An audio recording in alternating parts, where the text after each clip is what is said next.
Hello everyone, it's me Shabby from UniqueTutorials. Today in this video I will show you how to restrict or block from using any app in any Windows computer. So without further more delay, let's begin. So firstly, just open any web browser and the Google search for one application name as App Regulator Executable, and the first list will see its developer website. Just click on it, and on the right side you will see your releases. Just click on it. Just scroll down below and you will see here appregulator.zip file. So you need to download this file.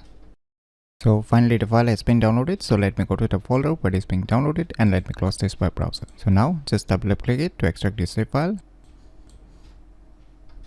Now just open the extracted folder. Now we'll see here the third file is the application, so just double click on it. So now you can see the user interface of this software. So now here you can see some options like toggle administrator access, so you can enable it, but I will just keep it unticked right now. So you can select the add target, remove target, or scan the apps. You can use this scan apps. If you don't know the name of the applications that you have installed on your respective Windows computer, then you can just click on this scan apps. Then it will show you all the installed application or software that you have installed on your respective Windows computer. So you can see in my case I have a tons of application or software. So now I want to block or restrict this Microsoft Edge web browser. So what I will do is just select it and click on this right arrow icon. Now once you see the application appearing on the right side, that means this particular application will get blocked. So now below you will see here more option, right? Indefinite block, which is enabled by default. You can select the time block also, once every day or after 1 minute or how many minutes you want to set. So right now I'll just use the indefinite block, and below you can see here hide window when activated, apply force block. So I'll just keep it as it is right now, and once you're done with all your settings, just click on this block.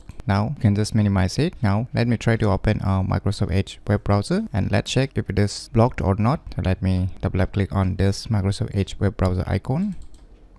Now you can see here, so it's not opening. As you can see here, I'm unable to use this Microsoft Edge application. So now if I click on desktop and if I try to reopen this Microsoft Edge web browser, and it will get open, as you can see here. And if you want to remove it from the block list, then just click on this remove target, and you need to put the number here. So I want to remove this Microsoft Edge, which is in the number 1 list. So I'll just type here 1 and click on OK. Now it will get removed. So by using this application named as App Regulator Executable, you can easily restrict or block from using any app in any Windows computer very easily. So if you never known about this cool application, then you should definitely give it a try. So if you find this video tutorial useful, please click on the thumbs like button, and if you're new to our channel, click on the subscribe button, and lastly, thanks for watching.